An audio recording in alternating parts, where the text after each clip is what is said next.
Maraming salamat po. Magkasama-sama at matuloy ang proyektong ito. At sana po, Ama, ito'y maging ayon sa iyong kalooban. Magtagumpay po sana kami sa aming ninanais at masimulan at matapos ang proyektong ito. At tama ang lahat ng aming ginagawa. Ganun din naman, Ama, sa aming mga bahay, sa ayos, walang mangyayaring problema habang kami wala sa kanya-kanya mga bahay. Sama mo po kami, Ama, giyahan mo kami sa aming mga ginagawa. Maraming salamat po, Ama, sa tanging pangalan at karapatan ng aming Panginoon tagapagligtas. Na si Kristo Jesus, maraming po salamat na ating salita. Magpapaliwanag, siguro magkakaroon tayo ng question and answer. Magkakaroon tayo ng question and answer para mabigyan ko ng eksplanasyon. Ito pong ginagawa po ng refund movement. Ano po ba itong refund movement? Ito pong refund movement ay inaumpisahan dahil nga po dito sa mga overcharging na nakikita po namin na ginagawa po ng Meralco. Kaya nga po, nandito kayo bilang mga subscribers. At para sa kaalaman po din ninyo, nag-file na po kami ng class suit against Meralco, ERC, Energy Regulatory Commission, at ng NAPOCOR, National Power Corporation. Last week, nandito po yan sa Branch 154 sa sala po ni Judge Panyo. Ngayon, bakit po kami nandito? At last week din nga po ay inumpisahan na rin namin ang registration ng mga subscribers ng Meralco at tinutukan lang po namin isang portion dun sa aming final na complaint. Ito pong final na complaint ay class suit for accounting, refund, and temporary restraining order against Meralco, ERC, at ng NAPOCOR. Inumpisahan po namin ang registration dahil gusto po namin isama ang mga consumers, yung mga nagbabayad sa Meralco. Kahit po hindi kayo kasama rito sa class suit, walang problema yon.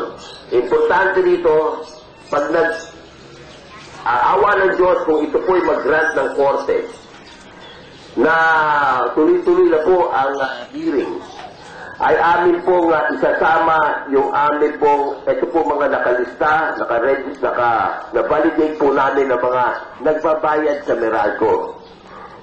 May taga-Olympia rito, si Eduardo Escol. So, ito po ay tinransfer namin sa isang malinis na papel. In-encode namin sa computer. Dito na po yun. Nasama. Ano ang mga nakalagay dito sa listahang ito? Of course, nandiyan yung pangalan nung nagpunta dito at may dala-dala ng Meralco's ID. Of course, nalagay din nila yung address nila.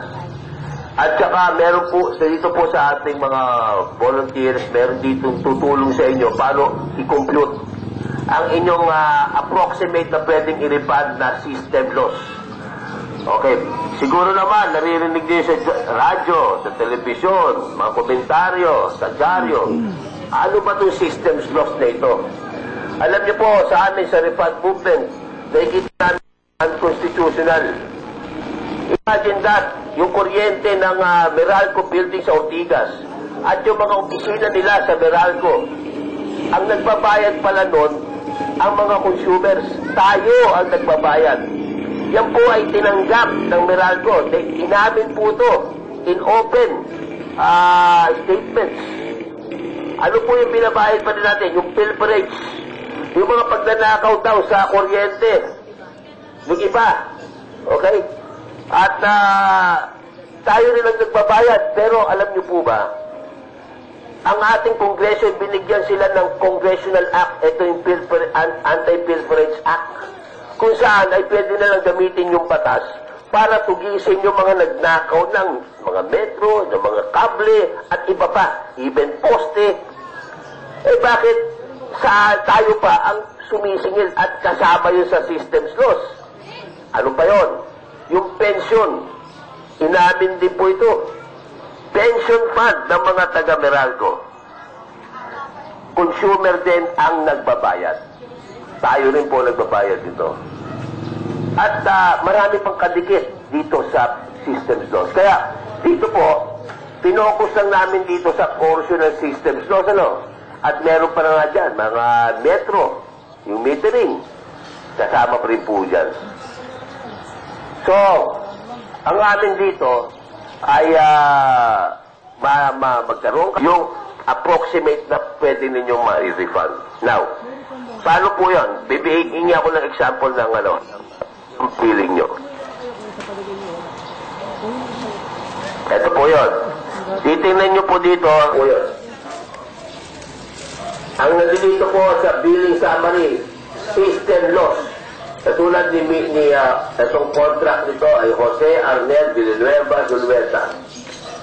Nakalagay dito, 170 pesos .09.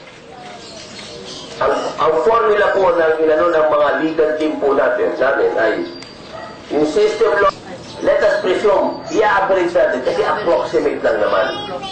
Okay. Times 14 years. Nilagay natin sa 14 years dahil ipinasa po itong system loss na ang sigurado na kaya nga approximate lang.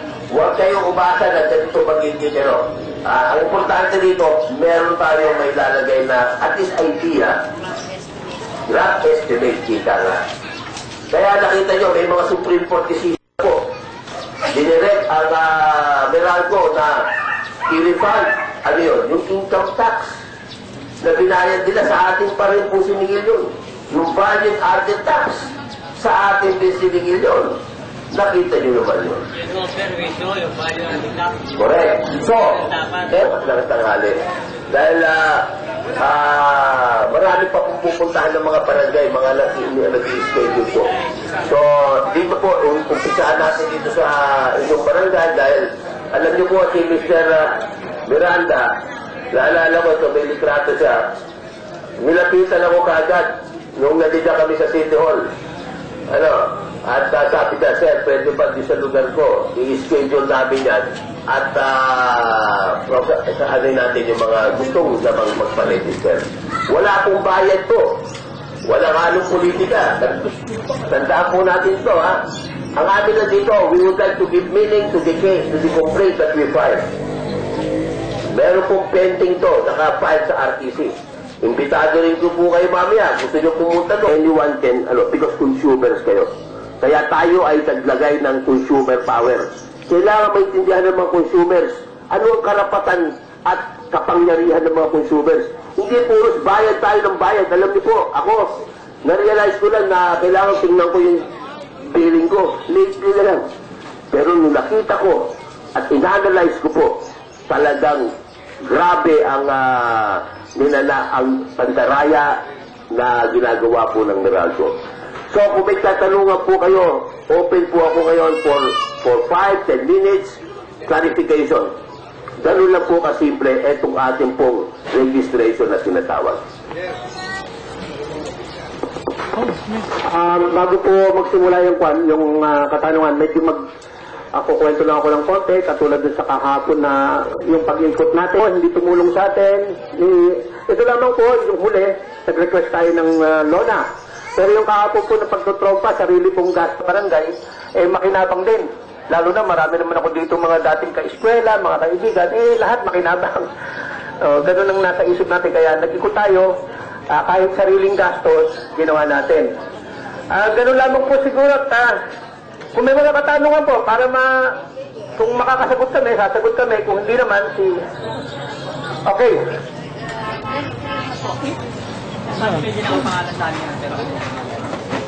Ang katanungan po,